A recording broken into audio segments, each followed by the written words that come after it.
Good morning. My name is Jamie Ridge, and I'm the CEO of the Suburban REALTORS Alliance. On behalf of the Bucks County Association of Realtors and Tri-County Suburban Realtors, thanks for joining us. Today's webinar focuses on how federal trade policy, including tariffs, can affect local housing markets, including those here in the Philadelphia region. These national decisions often have real, tangible impacts on construction costs, housing supply, and overall market conditions that realtors see firsthand.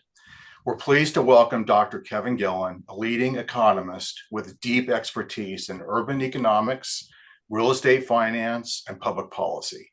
Dr. Gillen serves as a senior research fellow at the Lindy Institute for Urban Innovation and an adjunct professor of finance at Drexel University. He'll help us better understand how these broader economic policies translate into local market dynamics and what we as real estate professionals should be watching out for. Before we begin, just one quick housekeeping note. We're hoping to have a few minutes for Q&A following Dr. Gillen's presentation. If you have a question related to the materials he presents, please enter it in the Zoom chat and we'll select a few to ask during the discussion. Now, please join me in welcoming Dr. Kevin Gillen. Thank you, Jamie, and good morning to everyone. It's an honor and a pleasure to be here. I will be giving an economic overview of both the suburban and Philadelphia regional housing markets in the context of Mr. Trump's tariffs and what they could imply not only for the national market, but here locally as well. So without further ado, I'll jump into it.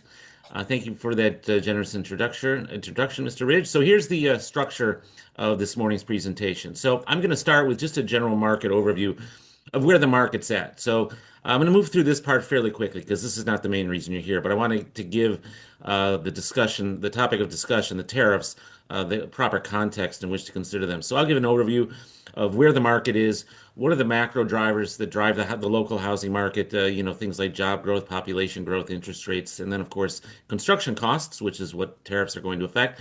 And then I'll also talk about some of the micro outcomes of the market. So I'm going to look at things like what house prices have been doing in our region, what rents have been doing, home sales activity, things like that. Then we'll get into the meat of why you're all here this morning, which will begin with an overview of the tariffs. What are some of the numbers that are attached to them? What's the timeline attached to them? What should we be looking at insofar as they'll affect the housing market? I'll then introduce a mathematical model of the tariffs. I'm going to go fairly light on the math. I know that this is not a business school seminar. This is a professional association meeting. So I'm going to go fairly light on the math, but I want to convince you that I didn't just make these numbers up. So I'll present the model, and then I'll get to the main reason everyone is here, which is the forecast of the results. What can you expect the tariffs to do for local market conditions? And of course, most importantly, what does that mean specifically for your business? And then I'll wrap it up with some summary and takeaways, and then we'll open it up to Q&A. So without any further ado, let's get into it. So I'll start with the macro drivers of the housing market. So we'll start with the demand side drivers. What affects things like rents and home sales and house prices on the demand side? Well, first of all, there's population growth. Here I've got the cumulative population growth of the 5 major metropolitan areas. MSA stands for Metropolitan Statistical Area here in the Mid-Atlantic and Northeast. So the orange line is population growth going back to 2000 for Philadelphia County. The blue line is for the region as a whole, so that's going to basically be mostly the suburbs. And then as the purple line, I've got DC. As the yellow line, I've got Baltimore. And then the gray line is New York. You can see this goes back to the year 2000. This dip right here in the middle. Jamie, can you confirm you can see my cursor as I move it? Yes, I can see it. Thanks, Kevin. Right, so this little dip right here, you see that's around 2008, 2009. That's the housing bubble and the Great Recession. Here's COVID right here, right around 2020 when population took another dip. Notice that Philadelphia County is the only city in the Mid-Atlantic that is still below its pre-COVID population levels. Almost all the other cities, with the exception of New York, have not recovered.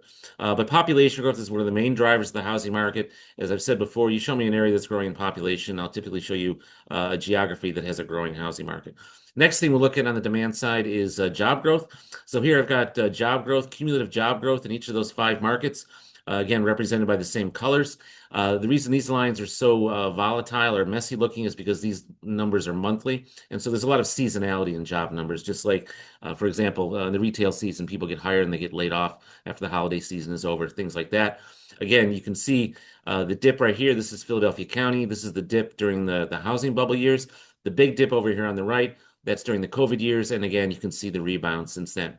So even though Philadelphia still lags other metro areas in terms of its population recovery since COVID, we are still lagging them in terms of, I'm sorry, we have caught up in terms of job growth, even though we are still lagging in recovering the population that the city lost during COVID.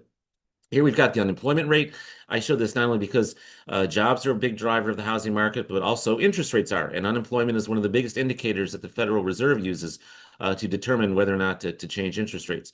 Again, the main rule of thumb here is that when unemployment drops below 2%, that implies a very tight labor market, which implies that wages are going to go up. So the Fed is often inclined then to fight that inflation by raising rates. So again,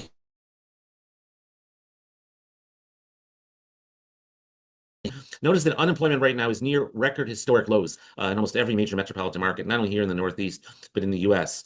And so I get asked all the time, of course, by people in your profession and in the real estate industry, when do we think the Fed is going to give us some relief and lower rates again?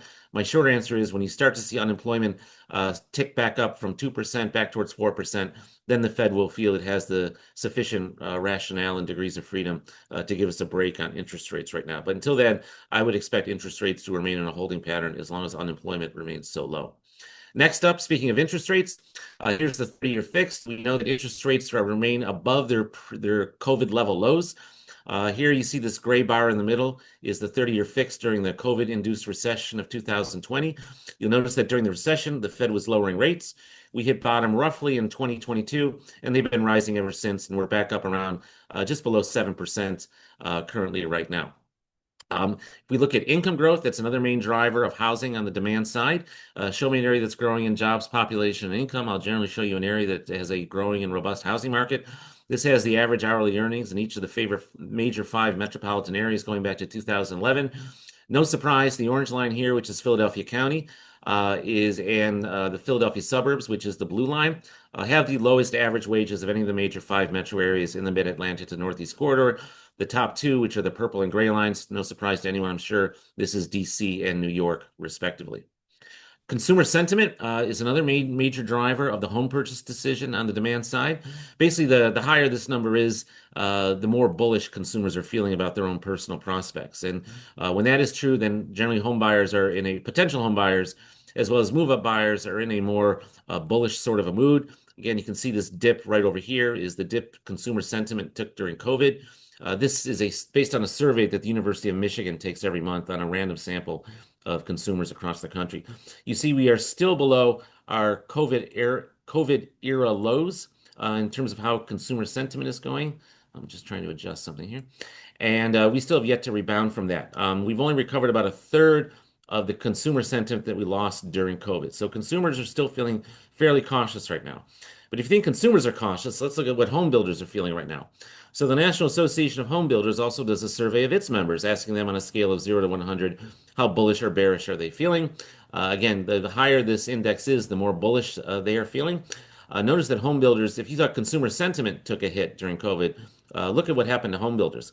You can see the sentiment index plunged to its all-time low of just below 20. Since then, it has also rebounded, but home builders are still relatively more bearish than consumers are right now. And the main result of that is that builders right now are in a holding pattern basically due to what we call their capital stack. Much like home buyers and probably much like you, they're waiting for a rate cut. Right now, I can tell you that in the Philadelphia metro area, if you have a home building project or a housing development project that's not out of the ground already, then you're basically in a holding pattern until we get a rate cut, a significant rate cut from the Fed before the next real estate cycle takes place and they start breaking ground on their next project. So until then, I would generally expect housing supply to remain relatively static in the short to intermediate term.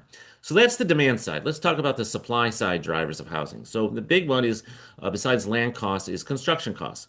And construction costs are broken into 2 things, the cost of labor and the cost of materials. So this chart here shows the consumer price index, which is the gray line. That's basically the U.S. rate of inflation, the change in that gray line over time. This is what the federal government uses to determine the rate of inflation. You can see that historically, the cost of wages in the construction or home building industry has generally tracked inflation over time. That is, construction sector wages generally over time rise at the same rate as the general level of inflation in the economy. So no real shocker there.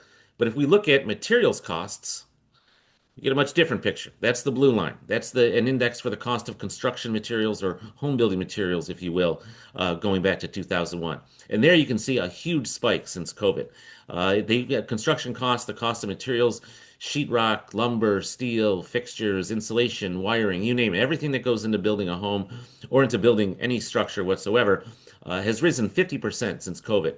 And the big reason, of course, for that is the supply chain choke points that have occurred. And this is a very important thing to consider in context because Mr. Trump's tariffs are looking to impose another 25% increase on top of the already 50% increase that have occurred over the past several years.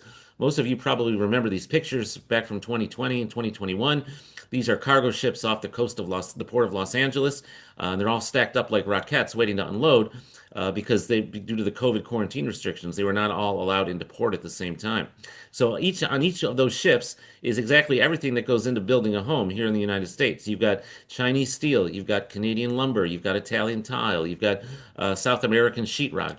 Gypsum is the main ingredient in sheetrock, and that's imported heavily from South America. You've got metal fixtures from Scandinavia and Germany. And over on the left, you see here's a map from 2020 showing all the ships that were anchored miles offshore waiting to dock. And that was the source of all the supply chain choke points you heard home builders complaining about, and would cause that big 50% increase in materials costs during COVID, something we're still dealing with. So this is a very salient point to keep in mind because not only, despite the high inflation that occurred in the entire economy during COVID, the inflation that occurred specifically to the cost of materials in home building was even higher. Home building costs rose even faster than inflation, which was already high. And then on top of that, these tariffs are going to impose an additional 25% on top of that. So that's a very, very heavy load to ask home builders in particular and the housing sector in general to carry. And I'm going to show you exactly how we think that's going to play out as these tariffs continue to go forward. So that's the macro 30,000-foot view of our housing market. Let's dive into the micro factors. So we'll look at the specific indicators that are particular to our market. So we'll start with rents. This chart here shows the median monthly rent by county for every county in the Philadelphia metropolitan area. The red line is Philadelphia County. The green lines are the South Jersey County, and the blue lines are the Southeast Pennsylvania County. And then the purple line in there is Newcastle County in Delaware. The vertical dashed line you see right here is COVID 2020. The dashed line you see on the chart right there is the Consumer Price Index. That's the rate of inflation. So you can see how inflation, as represented by the dashed black line right here, started to rise even faster post-COVID. That's the so-called Biden inflation, if you will, that occurred during COVID. Rents rose by even more than the rate of inflation, which of course is creating affordability issues. I'm sure you've been hearing all about this, and I'm certain almost all of you, if not all of you, have experienced this yourself about the fact that prices and rents have been rising faster than incomes, and that's been creating an affordability problem, not only regionally here, but also nationally. Over on the left, I've got the median rent by county. Even though Philadelphia has the lowest average rent of any of the counties, you can see by the red line on the chart to the right, rents in Philadelphia have risen about just as fast as rents everywhere else in terms of the percent change in that over time. Mercer County has the most expensive rent in our region. That's where Princeton University is. That's why. And then you can see all the other suburban counties are in between. Philadelphia County, the median rent here is still only about a little less than $1,800 per month, which still makes us relatively affordable compared to our suburban counterparts. That's rents. Let's look at house prices. This chart here shows the change in house prices for Philadelphia, which is the red line, for the Philadelphia suburbs, which is the green line, and then for context, the blue line is the U.S. National House Price Index. Some of you may be familiar with the Case-Shiller house price indices that are published regularly. They're like a Dow Jones index, but for the typical housing market in the U.S., as well as the various regional markets.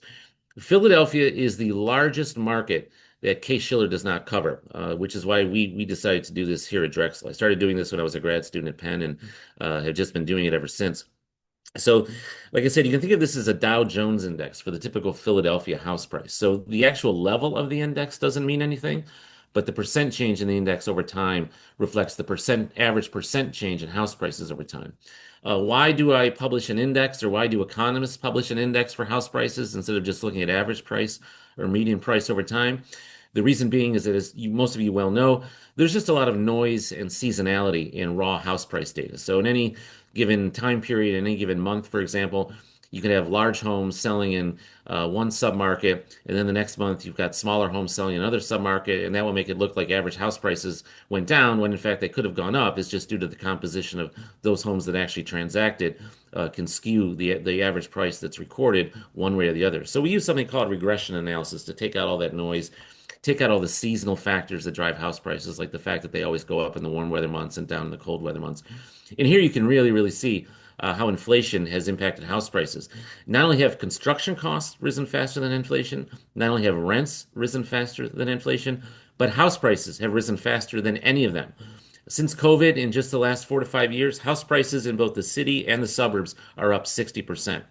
Why have they risen so dramatically? Why have they risen faster than inflation? So inflation can partially explain why they've risen so much because housing is a fundamental good. Everyone has to live somewhere. So if there's everyone spends money on housing basically. So if there's general inflation in the economy, you're going to see it in house prices and rents.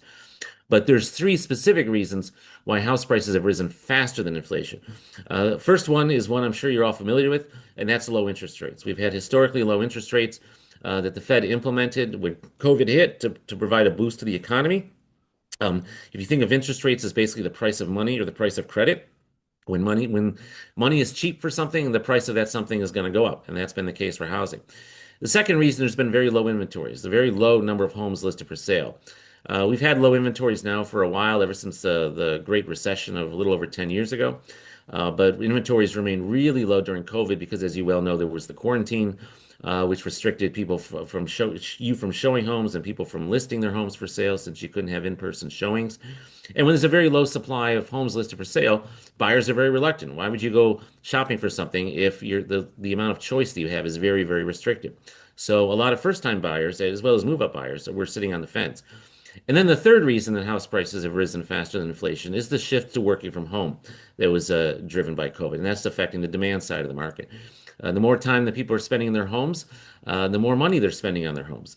And of course, especially if you remember during the quarantines when everything was closed, if you're in your home all the time, all the money that you would spend outside your home, going to restaurants, going to the theater, going to museums, going to ball games or sporting events, all those are things that people started spending money on in their homes.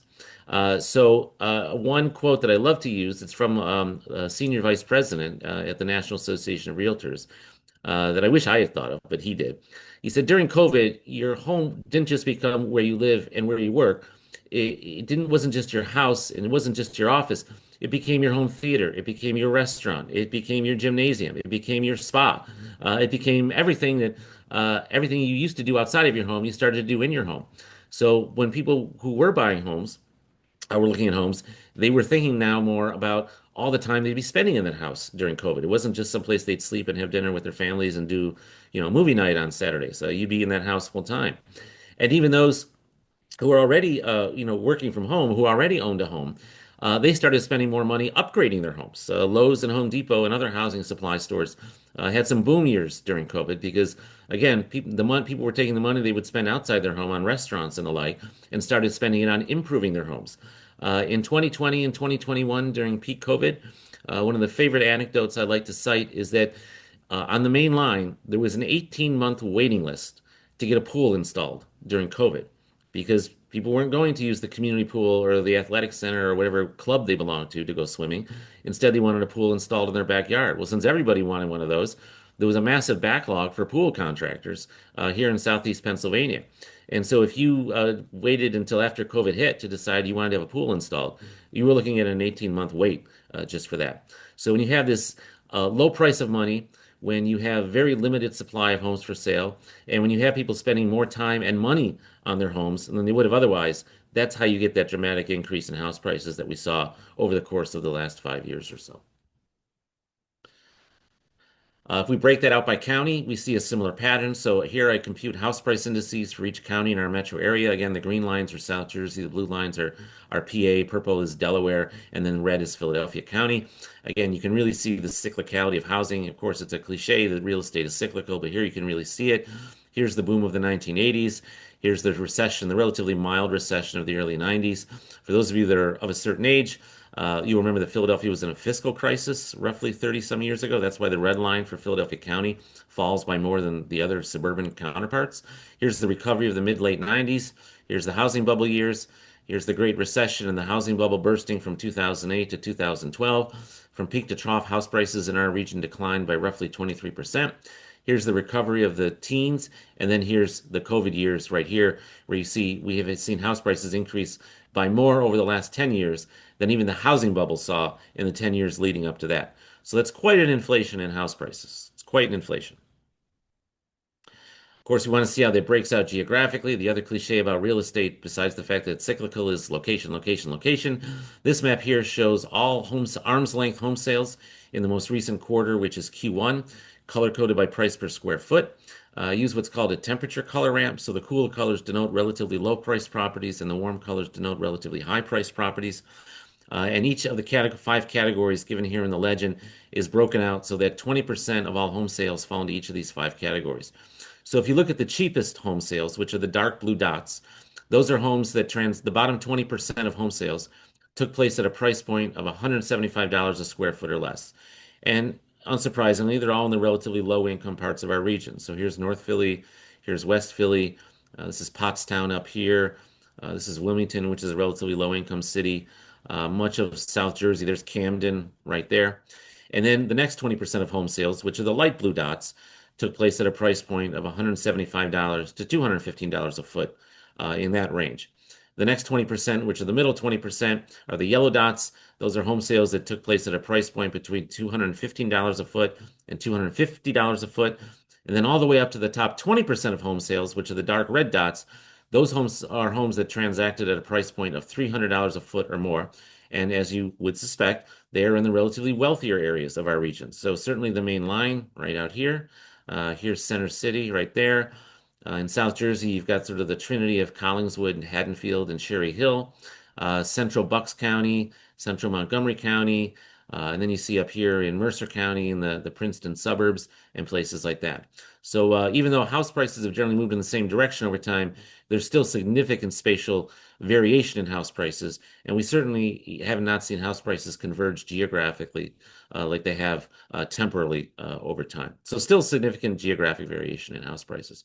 That's house prices and rents. Let's look at house sales. So much like prices, home sales activity are highly cyclical, and they move with things like interest rates and the macroeconomic drivers that I went over previously. This shows the number of home sales in our region going back to 2005. You can see the cyclicality of it. And these are just arm's length home sales, by the way. So I exclude blanket sales, nominal sales, family transfers, things like that. The quarterly average, which is the red bar, represents the average number of homes historically that transact every quarter in our region. About 18,000 homes change hands every 3 months under arm's length conditions in our region. And then, depending upon macroeconomic factors, actual home sales oscillate around that long-term trend. So you can see the boom here of the housing bubble. Here's the Great Recession. Here's the recovery and the post-COVID boom right here. But since we hit peak in roughly 2021, they've been declining since. So right now, home sales activity is back to right where around its historic averages, which is below our previous peak, but still well above our previous trough. So why are not more home sales occurring? Two big reasons for that. For first-time home buyers, housing affordability is the challenge. That's the main hurdle holding them back. Interest rates, even though they're higher than they were a few years ago, they're still relatively low compared to where they were 10, 20, 30 years ago. So it's not that. Incomes have caught up, relatively speaking. And also for first-time home buyers, which are relatively young home buyers, they've had several years now since COVID hit to pay down their student loans, to get their credit scores up, to save up for a down payment. So all those things are working in their favor. But since house prices have grown faster than inflation, as I just showed you in this previous chart, that down payment is the big thing that's holding first-time home buyers back, the affordability challenge, as I've been calling it. I've heard from lots and lots of realtors, I'm sure there's more than a few here on this call, that have told me that this is at no other point in their careers have they seen parents of first-time buyers showing up at closing, providing cash assistance to their children to make that down payment. So rather than making their kids wait for their inheritance to come through, years from now after mom and dad are no longer around, instead they're showing up saying, here's some cash assistance with closing, buy a house, start building some wealth, start building equity, and by the way, mom and I wouldn't mind it if you also started producing some grandkids for us too. So housing affordability has been the hurdle for first-time buyers. For move-up buyers, Their challenge has been the lock-in effect, and that's higher interest rates. So these are existing home buyers who bought their homes prior to COVID. So in the last 10, 15, 20 plus years, they have a good mortgage payment right now. They've got plenty of equity in their homes. Many of them wouldn't mind moving up if their family's gotten bigger to a bigger house, or if they're now empty nesters or gotten divorced or what have you, to downsizing to a smaller house. But given that supply is so limited and that interest rates are now higher than when they first bought, they would essentially be trading a large home with a relatively low mortgage payment for a smaller home with a higher mortgage payment. So to give you an analogy, that's like asking someone who owns a Bentley to trade down to a Honda, but also have a higher car payment as a consequence of trading down to a Honda. Who would take that deal? Unless you absolutely have to move due to other circumstances, then chances are no rational consumer is going to take that offer. So until interest rates come down and prices moderate, and until more inventory comes onto the market, those are the main factors holding current potential home buyers back, and that's why sales are down from their immediate post-COVID peak. The other leading indicators I like to look at for the housing market, one of them is inventories. This is the number of houses listed for sale in Philadelphia going back to 2003. Inventories tend to be a very good leading indicator of the market. Notice that inventories actually bottomed out way back in 2005, and they started to swell before the housing market peaked in 2008. So inventories actually started to climb precipitously well in advance of before house prices and home sales hit their peak in 2008. Also notice that inventory started to decline before house prices started to fall. In fact, they've been declining for roughly the past 15 years or so. We hit bottom in roughly 2022. Inventories currently are off their bottom, but they're still well below their historic average. And because of that limited supply, that's again what is keeping first move-up buyers back.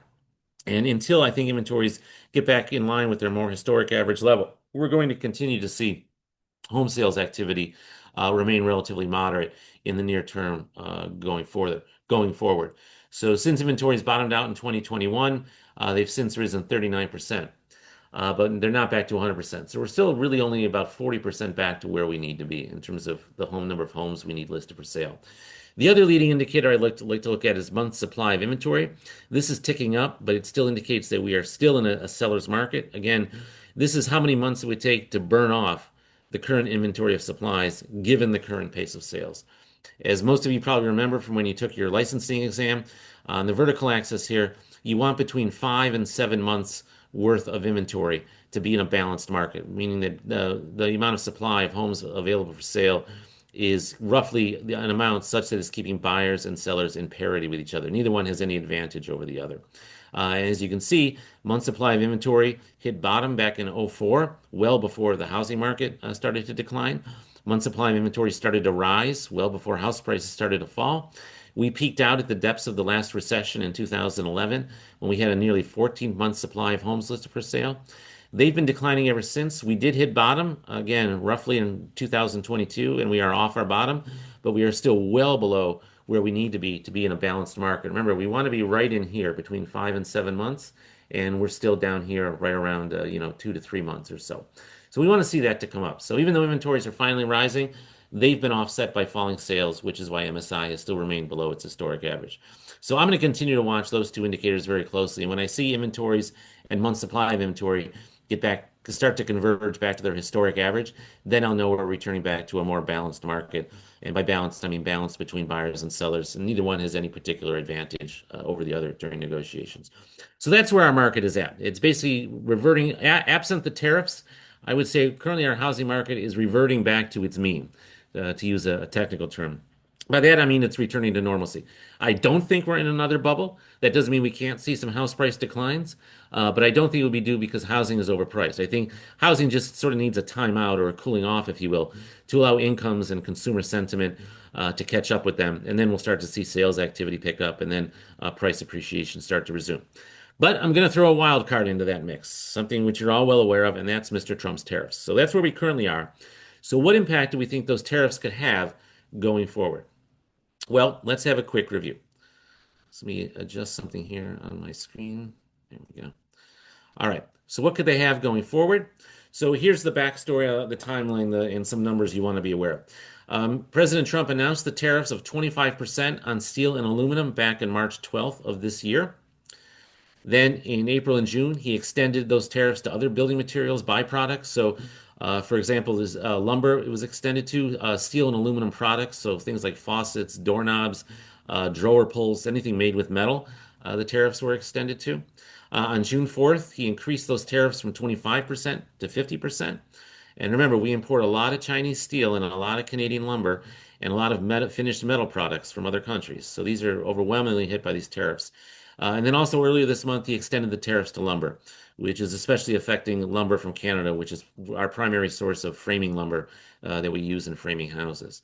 So that's where we are right now in June of this month. So what could happen if these tariffs are kept in place going forward? Well, before I jump into any math, let's look at what history can tell us, because this, believe it or not, has actually happened before. So, in particular, it happened during the Great Depression. We implemented very, very significant tariffs in response to the stock market crashing in 1929. Let me show you what I mean by that. So, this chart here compares the stock market, that is the S&P 500, to the U.S. housing market, which is the National Average House Price Index, going back to the year 1890. All right, going back to 1890. This was created by a professor at Yale by the name of Bob Shiller. You may know that name from the Case-Shiller house price indices.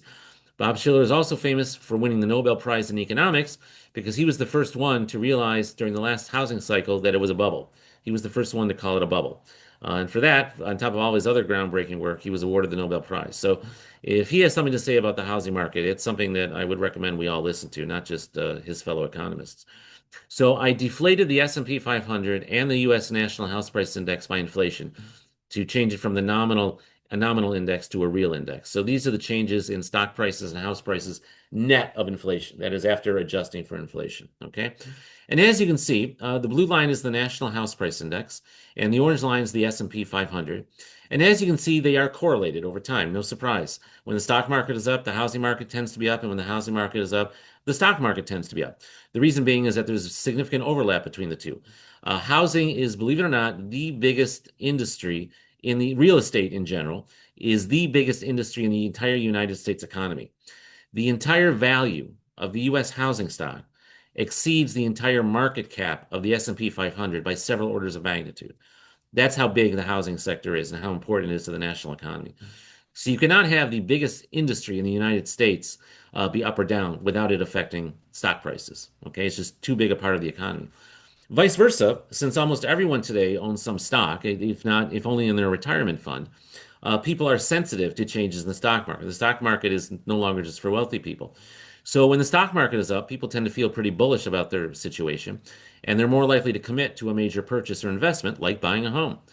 And when the stock market is down, people become very bearish about their personal financial situation and tend to become more cautious about making a big purchase or investment decision.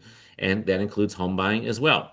The actual mathematical relationship between these two indices, the stock market and the housing market, is 0.88, which is very high. The correlation coefficient is what measures that. That's what the number you see on the chart. That is a number that takes a value between -1 or 1. A value of 1 indicates that the correlation between those two lines, between those two indices, is perfect. That is, when one of them goes up or down by 1 point, the other goes up or down by 1 point. They have a correlation of 0.88. So if you think of that as like a score you would get on an exam, an 88% out of 100, that's pretty high. You know, you might think of that as a B plus, but it means that for every 1 point move in one of those indices, the other one moves by 0.88. So if the S&P 500 goes up by 1 point, then you can expect house prices to go up by 0.88 points, and vice versa. If the stock market goes down by 1 point, house prices will go down by 0.88 points. The correlation is very, very strong. Big overlap between the stock market and the housing market for the reasons that I just outlined. Okay, so what happened after the stock market crashed in 1929? Well, I'm going to introduce you to two U.S. senators, Senator Smoot and Senator Hawley. They passed a tariff bill way back in 1930, the Smoot-Hawley Act. And it was in response to the stock market crash and the subsequent economic contraction. All of Congress passed it, and President Hoover signed it into law. And basically, what the government tried to do was they had to make up for lost tax revenue due to the stock market and the economy crashing. So, since it's always politically easier to tax foreigners than it is to tax your own voters or constituents, they had the same idea that Mr. Trump did, which is let's tax imports. So their bill levied tariffs of nearly 60% on most U.S. imports. Okay, so the price of all imports in the U.S. went up by 60% due to their bill. At the time, it met a lot of resistance from the business community. Henry Ford himself called it an economic stupidity because their bill was very, very short-sighted. It was basically assuming that all imports are for finished products, when in fact, many imports, like building materials, are what we call intermediate products. They're used as inputs to other things that are produced domestically. So when you tax things like steel and lumber and faucets and drawer pulls, what you're really doing is levying a tax on the finished price of housing. That's who's really going to pay for it, is the final home buyer, not the home builders that are actually importing these things. They're going to do their best to try to pass those costs on to the home buyers. And no surprise, that's exactly what happened back in the 1930s. And if you don't believe me, give me an opportunity to show you. So this shows average U.S. tariff rates going back to 1821, all the way back to 1821. And on the vertical axis, I've got the average tariff on imports into the United States. Now, prior to prior to actually World War One, right around here, the U.S. government relied primarily on tariffs as its main source of revenue. We think of income taxes as being the main source of revenue to the federal government. Prior to World War One, it was tariffs were the main source of revenue because tariffs are much easier to collect than income because it's much easier to track imports and collect taxes on them when the ships are unloaded at the docks than it is to track people's personal income. Remember, this is before electronic banking and things like that existed. And in fact, the U.S. didn't even have an income tax prior to World War One. It was actually created as a temporary tax to help finance World War One. And then, of course, like all taxes, temporary taxes end up sticking around. But notice how the average U.S. tariff rate was around 40% for most of the 1800s, okay? And then it fell sharply during the early part of the last century because Congress and President Wilson, since we now had implemented a national income tax, they provided relief by reducing taxes on imports, which are tariffs. So tariff rates plunged up until 1920, and then you see what Smoot-Hawley did is they raised our tariff rates from here all the way to here. 60% tariffs is what I said. Remember? 60%. So see here how tariffs rose from an average of about 15% up to 60%. That's the Smoot-Hawley Tariff Act of 1930. All right. And ever since the end of World War II, they've been falling precipitously. So historically, in our lifetimes, ever since World War II, which I would imagine is almost all of us, if not all of us, tariffs on imported goods in the U.S. have been very, very low. But historically speaking, the U.S. tariff rates have been very high. Now, President Trump knows this. This is where he got his inspiration from. He's like, well, if we could finance the U.S. government with tariffs from the 1800s, basically from the founding up until World War One, why can't we do it again? And after all, it's a lot more politically popular to say that we're taxing foreigners than it is to say we're taxing our own constituents and voters and our own citizens, right? The problem is Mr. Smoot and Mr. Hawley didn't realize what their tariffs would do, which is basically turn a recession into a depression. So this is one of the most famous charts in international economics. If any of you ever major in economics or get an econ degree, you'll see this chart. This is called the Kindleberger spiral. It's created by Professor Kindleberger. Okay, and it shows the total contraction in world trade volume from 1928 through 1933, after Smoot-Hawley was enacted. So we'll start in January of 1929, right here. Okay, so Smoot-Hawley was implemented in 1930. So as we follow this spiral, we're moving through time through each year, and it's showing how much international trade contracted in response to Smoot-Hawley being enacted and tariffs being imposed. So the total volume of world trade back in 1929 was about $3 trillion. This is in billions here. So before the tariffs were enacted, the total volume of world trade was $3 trillion in 1930. A year later, if we just follow this spiral around, it had dropped to 2.7 trillion. A year after that, by 1931, it fell to 1.8 trillion, so on and so forth, until by 1933, it fell to less than $1 trillion. So within 1 year of those tariffs being enacted, U.S. exports fell by 31%. All right? By 1933, within a few years after those tariffs being enacted, world trade volume had contracted by 66%, or two-thirds. And that turned what would have been a significant recession into the Great Depression. The term Great Depression was not actually coined until after the Smoot-Hawley tariffs took effect. Prior to that, it was just considered another recession. It was, people remember and also know from the movies, well, they say the stock market crash caused the depression. No, it didn't. It started it, but it was the tariffs, the Smoot-Hawley Act, that turned a recession into the Great Depression. So in case you haven't figured out where I'm going here, this should be starting to set off some major alarm bells in your head and some major red flags about what the potential downside to the game that Mr. Trump is playing could be. And by the way, I don't say that as some type of knee-jerk left-winger or anti-Trump person. I'm just going by history here, okay? So this has the potential to turn into something very, very serious. But remember, it took Smoot-Hawley roughly 4 years for this scenario to play out. Whereas we're only about 2 to 3 months into this so far. So don't hit the panic button yet. But let's see where if we follow the same pattern this time as we did last time, what this could imply for housing. So here I'm imposing Mr. Trump's tariffs back onto that chart. So as you can see all the way over on the right here, I try to minimize this window that's in my way. There we go. Mr. Trump's tariffs, if imposed to where as they currently are, would take us right back to where Smoot-Hawley had us. And that's, by the way, not an accident. That's intentional on his part. He knows that. Again, because he's going by history, saying, well, if we did it once, we can do it before. If we financed U.S. government expenditures with tariff revenue rather than income tax revenue before, why can't we do it again? Like I said, it's a very politically appealing argument. The problem is the economic reasoning behind it is very, very faulty. But I'm going to stick primarily to what the tariffs are going to do to housing and not try to focus on the national macroeconomy. So if we impose these huge tariffs now, like we did roughly 80 some years ago, 90 years ago, what will the effect be on the cost of building materials and what will that mean for housing? Well, first of all, here's what the price of imported building materials have done over the last 30 years or so, especially since post-COVID. So each of these charts shows the import price of different building materials. And going back to all the way back to 1995 on each of these charts, okay? So on the upper left here, I've got the import price of lumber and other unfinished building materials. On the upper right, I've got the import price of articles of iron or steel. So this would also be metal used for framing, but include everything used that's metal that goes into building a house. So that's not only framing, it's going to include things like sinks and faucets and even accessories, appliances like washers, drying machines, dishwashers, things like that. On the lower left, I've got the import price of stone, plaster, cement, and asbestos, okay, as well as glass and glassware. And then the lower right, I've got the import price of furniture, bedding, mattresses, lamps, cushions, everything, also things that are used in prefab buildings. So the materials used in prefabricated buildings. Like if you know what modular construction is, as opposed to traditional frame or stick construction, then you know what it is. So basically, these charts are showing the import prices of building materials into the US.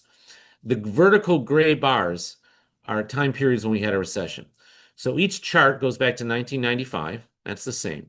And a gray bar indicates a period of a recession. So the gray bar that's furthest to the right is the last recession we had, which is the COVID recession.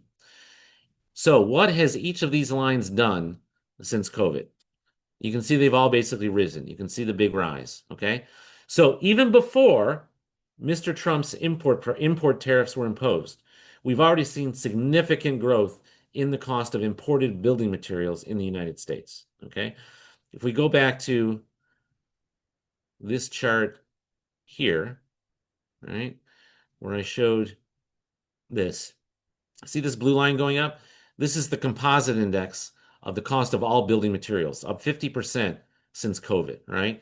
If I break that composite index down to the different component parts of steel, lumber, fixtures, stoneware, sheetrock, things like that, that's what's going on in each of these slides, all right? So my point with this is that we've already seen significant price inflation to building materials. And if Mr. Trump's tariffs continue for a significant period of time, we're going to see even more. So it's analogous to tossing an anvil to a drowning man. So the impact of this will be significant, especially if it's held in place for as long as the Smoot-Hawley tariffs were held in place, which is a number of years. Remember, we're only a few months into this, so don't hit the panic button yet. So let's see what the actual results of this could be if these tariffs are kept in place. So here's the flow of causality. This is how import tariffs are going to affect building costs, okay? So we start by increasing tariffs. That's already happened. We've imposed these tariffs of 25 and now 50% on imported on imports of building materials, steel, lumber, and the like. All right. So tariffs have gone up on building materials. That's going to increase in the cost of construction materials. All right.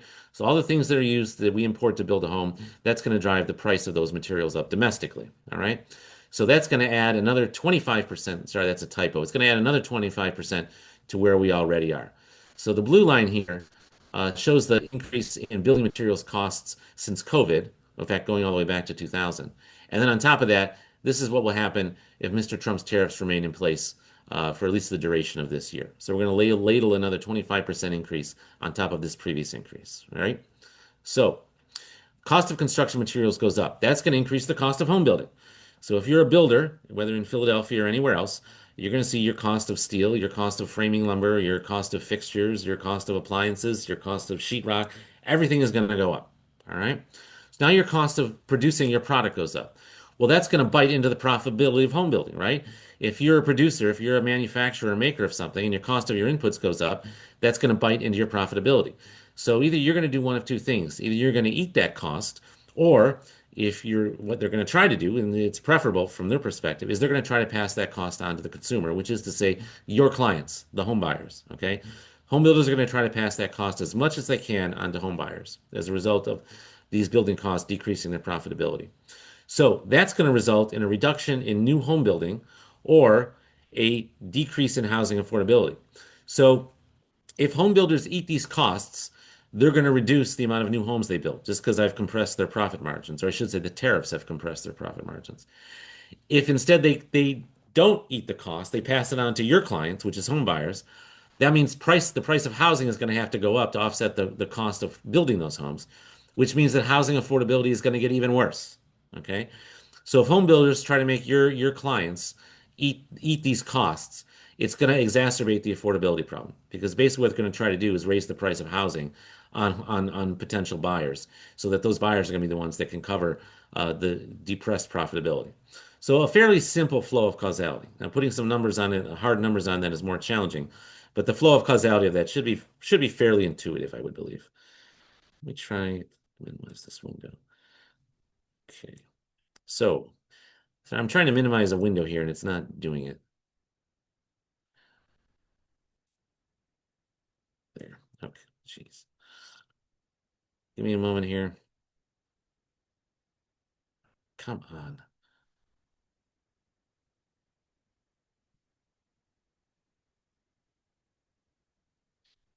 All right.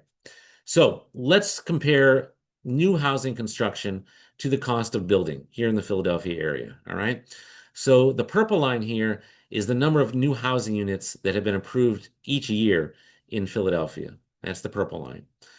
And the light blue line is the same index I've showed you previously. It's the cost index of building materials. Okay. Now, prior to COVID, which is the dashed line right here, you can see that there was very, very little correlation, not much correlation between building costs and new home building. Okay. The reason being is that there's lots of other things that affect new home building, like interest rates. That's the big one right there. But there's also things like the cost of land, the cost of labor, how long it takes to get a building permit, whether you can get a zoning variance. There's all sorts of things that affect the cost of home building, not just the cost of sheetrock, right? But since COVID, that's become a much clearer picture. That's the dashed line here. So let's zoom in on what this looks like post-COVID, all right? So prior to COVID, it was population growth in Center City primarily that drove new construction of new homes in Philadelphia, in and around Center City, okay? But since COVID, that picture's become much clearer. So if I take this chart and I only look at the time period since COVID, since 2020, and zoom in, now the picture is much, much clearer that there's a negative correlation between the cost of building materials and the amount of new housing that gets built, right? So the cost of building materials is this light blue line. New home building, the number of new units, is the purple line. So when the cost of building materials goes up, right, the cost of building materials goes up, new home building does what? It goes down, right? Because I've increased the cost of inputs to building new homes. So from the developer's perspective, the home builder's perspective, if I increase the cost of materials or they just increase on their own, they're going to reduce the amount of new homes they build because I've compressed their profit margins. Conversely, since 2022, the cost of building materials went down because basically the supply chain choke points unlocked. So we saw the cost of materials come down. What happened to home building? It went up, right? And now we've seen the cost of materials start to go back up again in response to the tariffs, as well as some other things, basically because there was a very hot housing sector. So the cost of materials went up not just due to tariffs, but because people started investing very heavily in their homes, like I said, due to the shift to working from home. So that's why the stock of Lowe's and the stock of Home Depot went up. So when the cost of materials started to go back up again, what did home builders do? They responded by reducing the amount of new homes they were building. So now we've got a correlation coefficient of minus 0.87. meaning that when there's a 1 point increase in one of these indices, there's a 0.87 decrease in the other one. So now you can see there's a very strong negative correlation between the two. So no surprise, right? If I increase the cost of building materials, we can expect to see either one of two things happen. Either builders will try to pass that cost on into the form of higher house prices, or builders will reduce the amount of new homes that they build because I've compressed their profit margins and they can't pass on that higher cost. Okay, so they've got to eat it, which means they're just going to reduce the amount of new homes they built because they'll lose money by building those new homes. So a very strong negative correlation. So what does this mean for the future of the housing market in the Philadelphia metro area? All right, going forward, what can we expect to see? So let's examine the impact on home building first. All right. So this is a infographic. It was produced by the San Jose Mercury News on what the tariffs are going to do to all the various inputs, imported inputs that are used in building a new home. So it took the typical home in the San Francisco Bay Area and broke out the current pricing of those things and then what the projected increase would be under those tariffs. So for example, under framing and woodwork, like I said, we get almost all of our lumber from Canada. Right now, the typical current cost of framing a new home is about $37,000. Mr. Trump's tariffs are expected to add a little over $2,000 to that. So that's going to raise the cost of lumber in a new home to about $39,000 per home. And multiply that times all the other things that go into building a new home, custom cabinets, drywall and plaster, doors and windows, electrical, appliance, plumbing, etc., etc. They estimate that in total, the tariffs would add about close to $7,000 to the cost of building a new home, at least in the San Francisco area. All right. So that's roughly a 5 to 6% increase in the cost it is to build a new home. All right. So we're going to generally increase the cost of building a new home. Out in the Bay Area, it's about 5%. I'm going to try to convince you it's going to be a little more in our area, but that's because we are more reliant upon imports here in our area on the East Coast than they are on the West Coast. Because remember, most of these imports come through the West Coast. Canadian lumber, Chinese steel, they have to be shipped across the country once they are unloaded at Los Angeles. But if you're in California, like this example here is using, it's a much lower transportation cost to get that materials to your job site. So these tariffs are going to increase our building costs here in the Philadelphia area higher than they would out west for that simple reason. Because once we get those goods into the U.S., we've got to transport them from the West Coast to the East Coast. So like I said, there's two ways that home builders can react to higher materials costs. The first is they're going to try to pass that cost on to your clients, the home buyers, in the form of higher sales prices. The second option, which is the one they don't want to do, but they will if they have to, because they've done in the past, is they'll absorb the increased cost into a lower profit margin, and then subsequently they'll lower the amount of future new home construction. But either one of those is going to adversely affect the future of new home construction. Because even if they're able to pass the total cost on to buyers, not all buyers will be able to absorb that cost. So what buyers will do in response is they'll delay the home buying or home purchase decision until prices moderate or their incomes catch up to that, right? So either way, it's going to adversely affect future new home construction. So let's look at that first. So we're going to have to sweat through just a little math here, but I'm going to move very quickly through it, and I'll be happy to, as I put my email contact is at the bottom here. If you have any technical questions, just contact me. So there's a concept in economics called elasticity. It measures how the percent change in one variable, an input, affects the percent change in the other variable, the output. All right.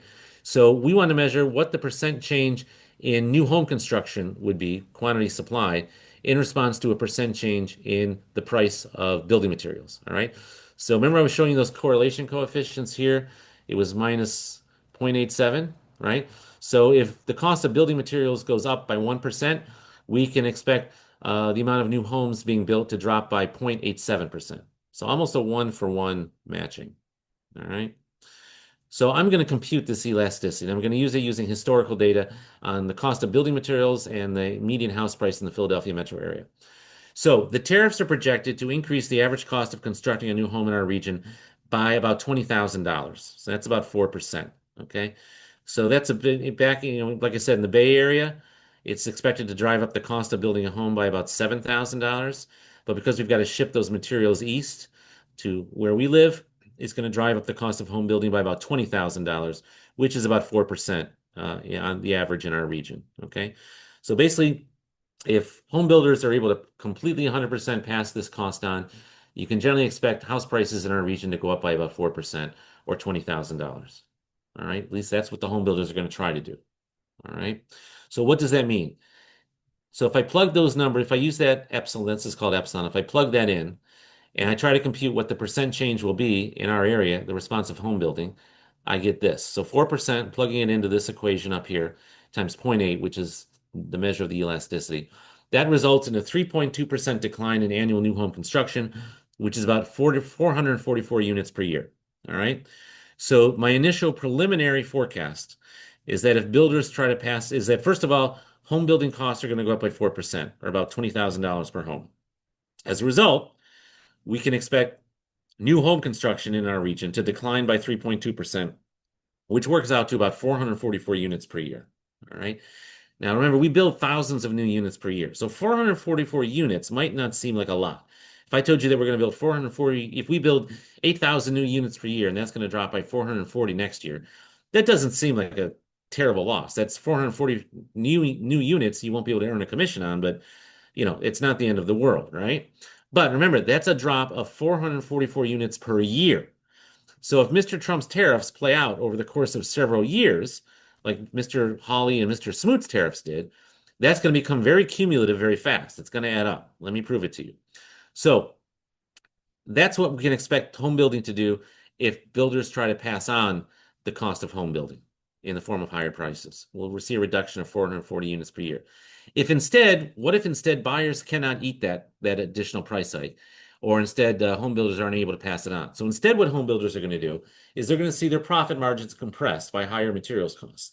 So what they're going to do then is the only choice they have left is simply, they're going to have to eat a reduction in home building profit, which is also going to lead them to reduce the supply of new homes for sale, right? If it becomes less profitable for you to sell a home, then you're going to sell fewer homes, right? Same thing for home builders. If it costs them more to build a home, then they're going to build fewer homes. So here in our region, let's see what that will do to the profit margin. So here in our region, the typical home builder's profit margin on the sale of a new home is about 11%. All right, so that's the difference between what it costs to build a new home and what the market sale price is of a new home. 11% profit margin is the average, all right, both nationally and regionally. So the post-tariff increase in materials costs is going to reduce that to 7%. Remember I said we can expect the cost of constructing a home to go up by 4%. Well, if the profit margin on a home is 11% and I reduce that by 4% because the cost of materials is going to eat into the profit margin, we can expect the profit margin on building a new home to reduce that profit margin to 7%. All right. So based upon a reduction in the average profit margin of building a home from 11% to 7%, that's projected to render a nearly 60% cut in current home building projects due to those projects either being unprofitable or insufficiently profitable. All right. That's going to equal a decline in the number of new units of new home construction to about 1,600 new units. So that's a lot more than a reduction in 440 units per year. Instead, if home builders cannot pass this cost on to home buyers, that's your optimistic scenario. Expect new home sales to drop and new home construction and new home sales to drop by 440 units per year. Now, instead, if we force home builders to eat that cost and they reduce new home construction, we can expect new home construction to decline by about 1,600 new units per year. Now, you might say, well, home building is still profitable. It's only dropped from 11% to 7%. So why would they reduce home building? Here's why. Because all home building, almost all serious home building, just like all serious real estate development, is done with borrowed money. So just because you're still making a profit doesn't mean someone's going to lend you money, because they can lend money on less risky things elsewhere. Let me give you a hard example. The average yield on a corporate bond is about 3.5%. Okay. The average annual return on the stock market is about 7.5%. So I've basically reduced the return on building new homes. It's still higher than it is to buying a corporate bond, which is 7%. I'm sorry, 4.5% to buy a corporate bond. So now home building has a return on your money of 7% if you're going to invest in home building. But that's worse than the stock market. Remember, the stock market returns 7.5% per year. Why would you put money in a risky home building project, in a single home building project, rather than just, buy an index share in the stock market and sit back and let your money grow at 7.5% per year? Why would you do that? So that's why home building will take a significant hit, because home building is much riskier than the stock market, right? In the stock market, you can diversify your investment across all different industries and different stocks. When you're building a project, a home building project, say you're building 50 units out in Chester County, all your money is tied up in that one project. So not only is that project, even your best case scenario, is only going to return 7% on your money, that project is also much riskier than the stock market. Why would you lend money to a home builder in Chester County if he says, don't worry, I'm going to get you your 7% on your money? when you would just say, no, I'll just park my money in the stock market, get 7.5%, which not only beats your project, but is also a lot riskier than your project, and I don't have to worry about it, right? So giving a haircut to home building, even though home building may still remain profitable under Mr. Trump's tariffs, is sufficient to reduce the profit on home building enough that basically all the money, the capital that flows into home building is going to flow elsewhere. Okay, it's going to flow to less risky, higher return investment opportunities. So even though the tariffs may not drive the profit on home building to zero, it's still sufficient enough to drive it down that basically it's going to dry up much of the capital that goes into home building. So the only home building projects that do get built are ones that have a profit margin greater than 7%, which is basically to say luxury home building projects. So Toll Brothers will continue to build, custom home builders will continue to build. They have much higher profit margins than just middle class or upper middle class new housing. So those are going to be the ones that survive this, especially if the tariffs carry out for several years. But affordable housing, forget it. That's going to go to zero. Middle class housing, new home building, that's going to go to close to zero. So the only thing that's going to survive is basically upper middle class to luxury home building or custom home building, which is also basically luxury home building. Okay. So the pessimistic scenario, the optimistic scenario is we'll see home building drop by 440 units per year if home builders can cover that cost, or if I'm sorry, if home buyers can cover that cost. But if we force home builders to cover that cost, home building is really going to take it on the chin, and instead, home building is going to drop by about 1,600 units per year. So, what does that mean? What's that going to look like? So, here I've got a chart of housing starts in the Philadelphia metro area going all the way back to 1980. All right. So, again, you can see home building, much like everything else in real estate, is very cyclical. So, here's the fat 1980s. We actually built more homes in our region in the 1980s than we did during the housing bubble of the 2000s, believe it or not. That's because our fundamentals were in the 80s were better than they were in the 2000s. So you see how home building took a hit during the Great Recession right here from 2005 roughly to 2012. Here's the recovery, and here's where we are right now. So I'm going to take those forecasts right here, and I'm going to tack them on to this orange line to see what home building will do. All right. So like I said, since 1980, our region has averaged the construction of about 16,000 new units per year. All right. That's our historic average. And here's what we're going to look like under the different forecasting scenarios for the different tariff scenarios. All right. If the tariffs are repealed tomorrow, which basically means they'll have almost no effect on the housing market because they weren't in place long enough, here's what I would expect housing starts to do. They'll revert back to their long-term mean. So over the next 5 years, I would expect regional home building to revert back to their long-run average by 2030. So reverting back to about 16,000 units per year. That's the dashed green line. Under the optimistic scenario, which is where home buyers, your clients, are able to 100% absorb the cost, higher cost of new homes, we can expect home building to drop by about 450 units per year, or a total of to about 11,500 units by 2030. All right, see that downward sloping dashed line right here? That's your optimistic scenario. All right, so that's what we can expect new home building to do over the next 5 years under your best case scenario if the tariffs remain in place. Under the worst case scenario, the pessimistic scenario, which is we force all home builders to eat these costs in the form of compressed profits and therefore reduced home building. Here you see we really take a hit. There we can expect the number of new homes built each year to decline from roughly 15,000 to just over 5,000 units per year. And most of that hit will occur in the next 12 months in the short term rather than the intermediate to longer term. Because home builders are going to react instantly to that increase in their higher cost of development, whereas home buyers will react much more slowly to the increased price of new homes. So not only is the pessimistic scenario worse in the sense that new home building will contract by much more than under the optimistic scenario, it's also going to contract much more quickly than it will under the more optimistic scenario. So that's your worst case scenario. The optimistic scenario is if the tariffs remain in place, your good case scenario, and then your best case scenario is our international trade partners either cave to Mr. Trump's demands or Mr. Trump gives up his game of chicken and repeals the tariffs tomorrow, and we revert back to our long-term mean, in which case their home building sector is going to look pretty good. All right. So now then on top of that's how how home builders can react. I'm sorry, how home buyers can react to these tariffs. And there's how home builders can react due to the higher home building costs. So like I said, home builders can react in one of two ways. They can pay the higher prices, home builders, excuse me. There's two ways that home buyers can react to higher house prices, not just home builders. So home buyers, your clients, can react in one of two ways. They'll pay the higher prices of new homes, subject to their own personal income limits. That is, up until what their own personal income allows them to pay.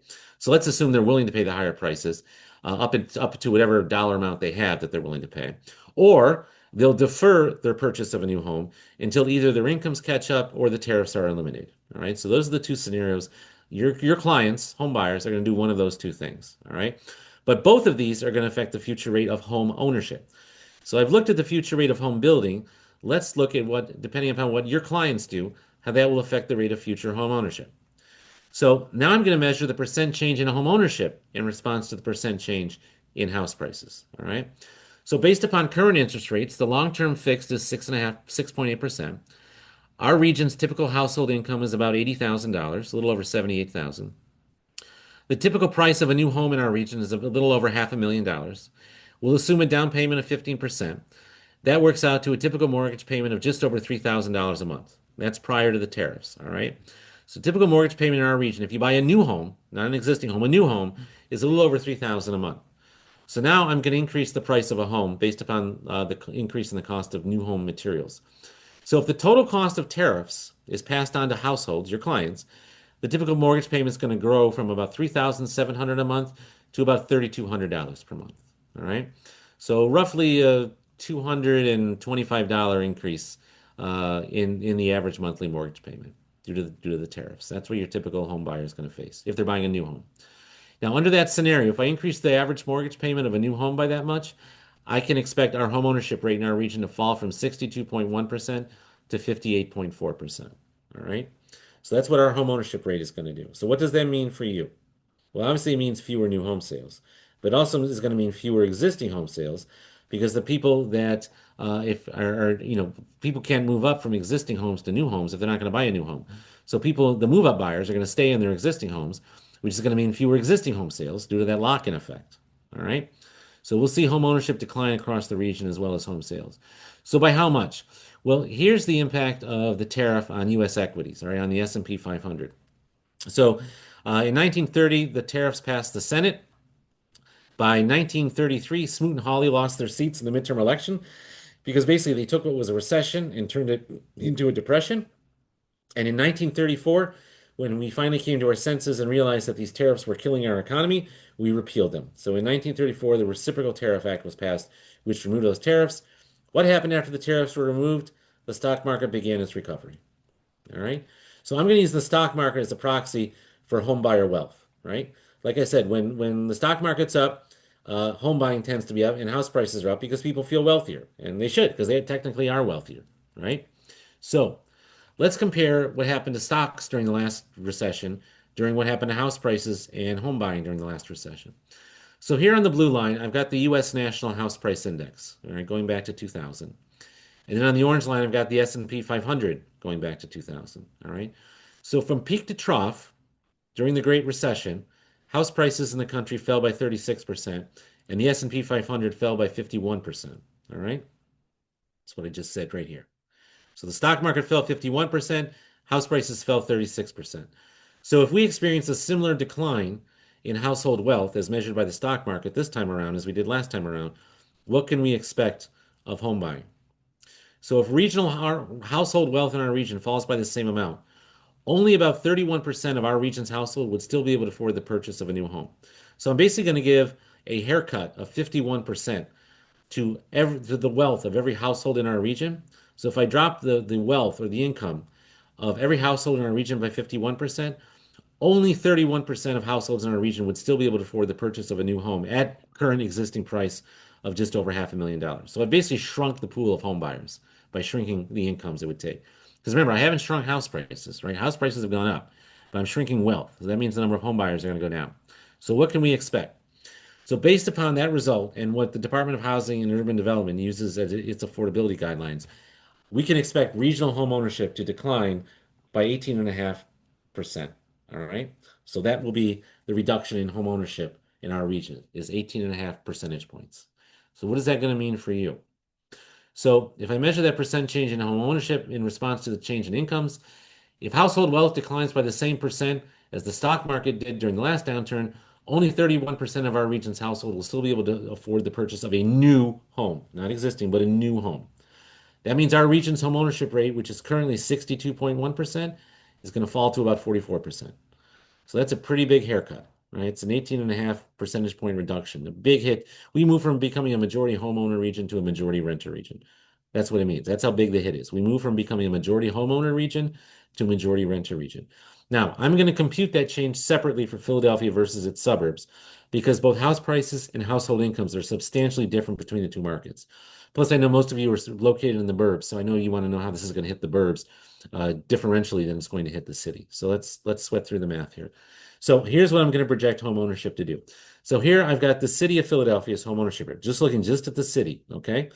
If Mr. Trump's tariffs remain in place for a while, that is, at least a few years, um, we have seen that since 2009, homeownership in the city has averaged about 56% per year. All right. It actually fell during the Great Recession because, as you know, a lot of people were in homes that really should not have been in homes. They bought, they were too leveraged and they weren't prepared to be homeowners, all sorts of reasons. So homeownership in the city of Philadelphia actually fell from about 59% to 56% during the recession, which is where it remains today. All right. So if Mr. Trump's tariffs are removed immediately or very soon, the green line is our no tariff forecast. We can expect homeownership to remain roughly where it currently is. It actually rebounds slightly because it's still trying to recover the ground that it lost during the Great Recession. If the tariffs remain in place under our best case scenario, all right, if home buyers are willing and able to absorb the higher cost of new homes, we can expect home ownership to decline from 56% to about 52% by 2030. All right, from 56% to 52% over the next 5 years. Under our pessimistic scenario, where home buyers' wealth and incomes take the same hit as during the last recession of 15 years ago, home ownership rate will decline by this dashed line, the orange dashed line, from 56% to 37.4%.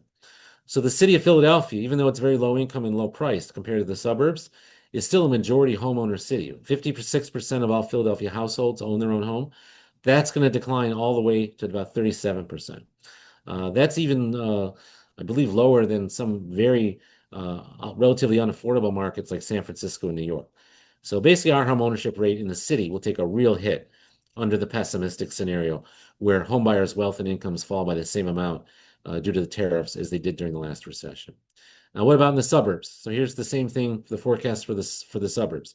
So the blue line here is the suburban home ownership rate in our suburbs, much higher than the city, right? In the city, our home ownership rate is currently about 56%. In the suburbs, it's about 78%. All right. No surprise. Home ownership rate is much, much higher in the suburbs because incomes are much, much higher in the suburbs. And then here's what the forecast looks like under the same three scenarios. So our suburban home ownership rate has averaged about 78% per year. Under our optimistic scenario, where home buyers are both willing and able to absorb the higher cost of homes, I'm projecting that to decline from 78% to about 75% over the next 5 years. And under our pessimistic scenario, if home buyers' wealth and incomes take the same hit during during the next few years as they did during the last recession, instead they will decline. Home ownership rate in the suburbs will decline from 78% to about 60%. So big declines in home ownership. And of course, as you can already sense, that's going to impact your bottom line very, very severely because your bottom line, your commissions depend very heavily on people becoming homeowners, right?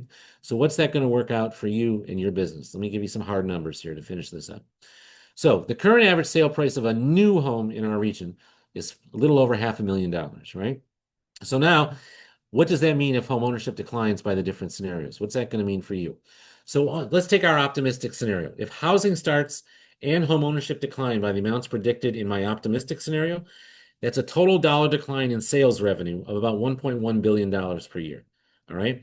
That works out 3% of that amount of money is about $34 million in total annual sales commission. So the entire pile of money that you guys could see evaporate due to the tariffs, that entire pile of money embodied and symbolized by those commissions is about $34 million.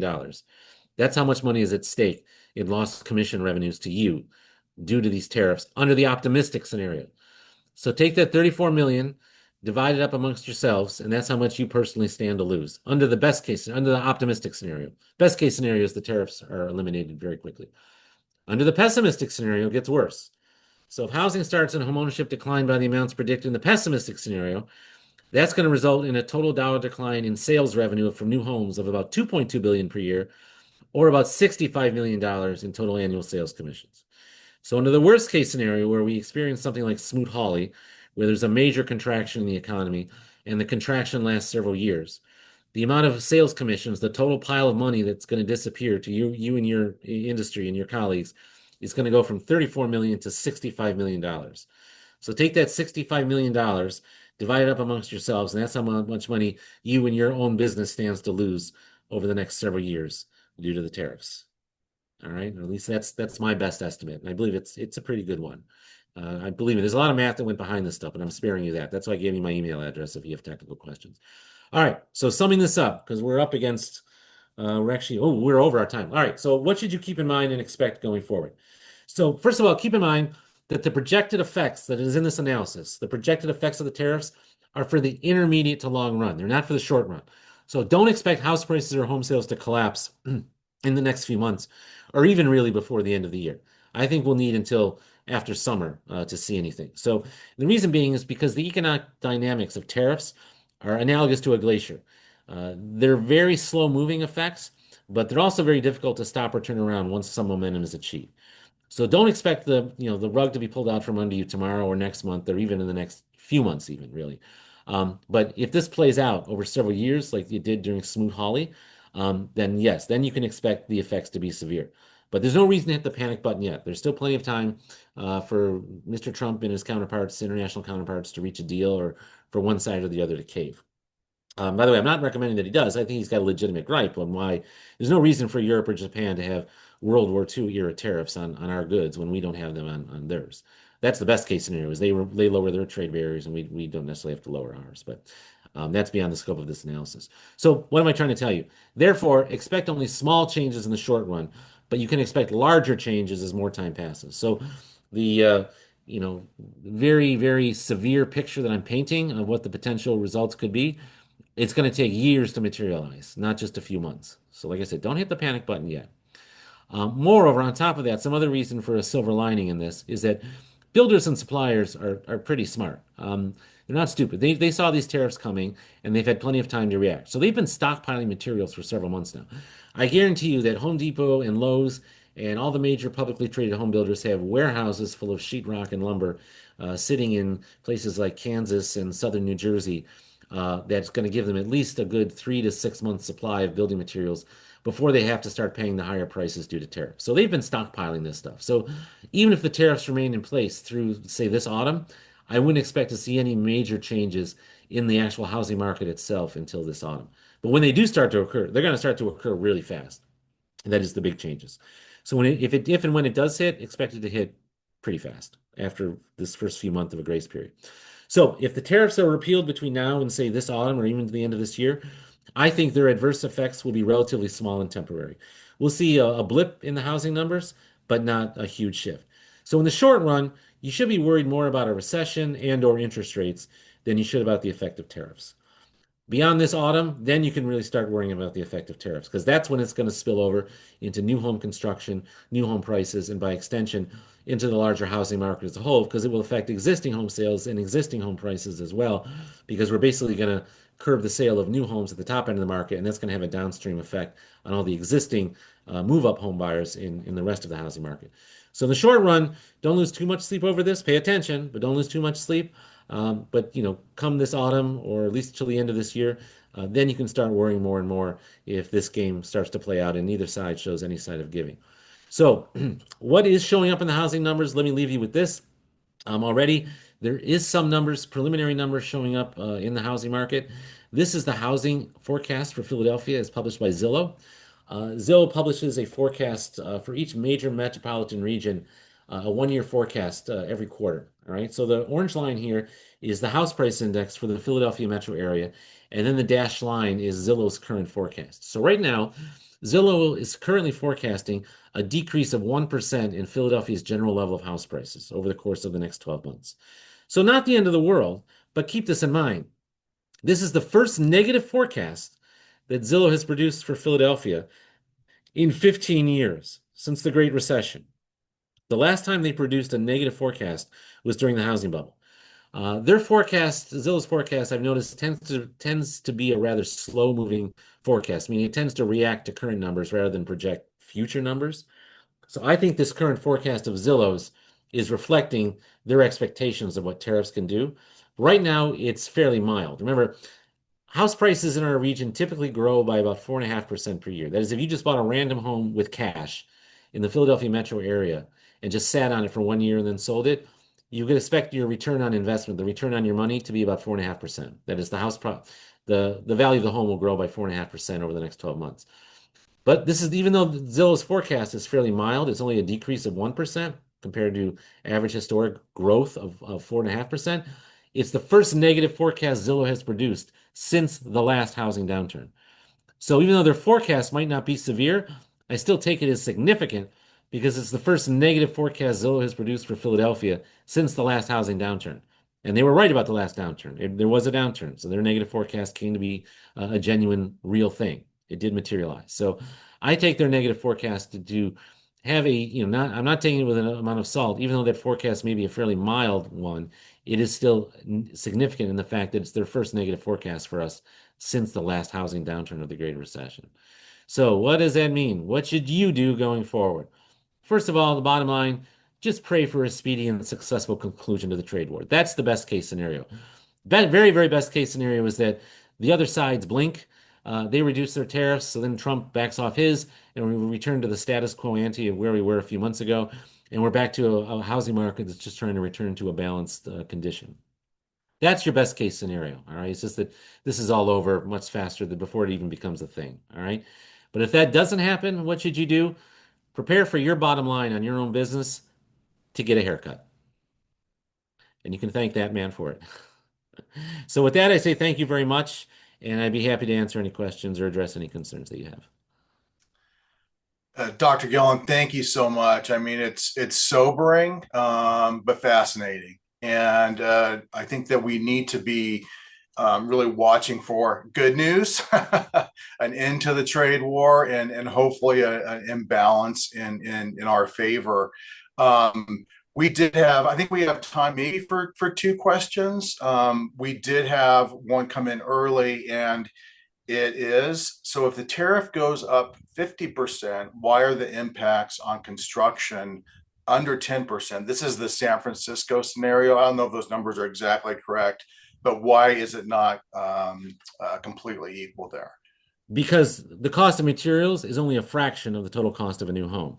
Remember, there's the cost of land, there's the cost of wages, there's the cost of overhead, getting your zoning approval, getting your building permit approved. You got to maybe, you got to promise to make a donation of a new wing to the local school. There's all sorts of things that go into the cost of home building. And since the cost of materials is just a fraction of the total price of a new home, then so too is the impact of the tariffs only a fraction of their total effect on building prices. So building prices, in other words, if building prices go up by $1, we can expect the impact on house prices to be less than that because the cost of materials is only a fraction of the total price of a new home. Okay, Excellent question, by the way, though. yeah. And the last question, we know a lot of the pressure on house prices, the building, the cost of construction is local in our area. And so are there any types of reforms that we could look to at the local level, municipal level, that would ease a little bit of the cost for builders in our area? Another excellent question. In fact, Jamie, you and I have discussed this a little bit, and we're going to talk some more later about this. So, people ask what they can do in response to this. Um, in my short answer to that is there's next to nothing you can do about either the cost of labor or the cost of materials. The cost of materials are set nationally and internationally. All right. The cost of a piece of lumber or steel or sheetrock is pretty much the same as it is, in Kansas as it is here in Philadelphia. The only differences are explained by transportation costs. Remember, I talked about the cost of transporting those imports from California to here. That's what explains the regional differences in the cost of materials. In terms of the cost of labor, there's also not much you can do because that's also set in national and regional markets. So here in our region, if you're in the city, the cost of labor is driven by union contracts. You're not going to defeat the building trades on that. You can try. Other people have tried. You might be able to do open shop and get around it. If you can, you can. Some builders have had some luck, some haven't. But that's another tough hill to climb. So, but that does leave one thing, and that's your overhead costs. So, I'm going to call that the cost of land plus all your other soft costs, architectural, engineering, zoning, building permits, everything you have to spend before you break ground. All right, all the money you spend before you actually break ground is your cost of overhead. Now that we can do a lot about, particularly the cost, the soft costs, the zoning and building permits. If we can find a way to reduce the number of days it takes to get a building permit, or reduce the cost it takes to get a zoning approval, or reduce taxes. Like we just went through a thing here in the city with the transfer tax, unfortunately. Anything, those are things that are well within our local control. Those are things that we have within our power to implement to offset the higher costs that tariffs would impose on us. So I've told GPAR this. I would encourage your counterpart, GPAR's counterparts out there in the suburbs. You carry a lot of weight, more weight with your local officials than you might think. So, lobby your local county commissioners on streamlining the permitting process, on making the zoning process more transparent, on reducing transfer taxes or other taxes that you may have, sales taxes, for example, that are levied on the cost of building materials, things like that. And that can help offset some of the pain that the higher cost of prolonged tariffs would impose. Okay, we're going to keep focusing on our part that we can do, and then that's it. So, Dr. Gillen, I wanted to say thank you again, for sharing your insights and helping us better understand the connection between federal trade policy and our local housing market. It's sobering, but it is also good to know. And it's very clear that the big picture economic decisions that are being made have real impacts on the day-to-day work that we do here as realtors. So I want to also thank everyone who joined us today. We appreciate your time and engagement, and we hope you found the presentation valuable, which I think you surely did. So have a great day, and we will see you all on a future webinar.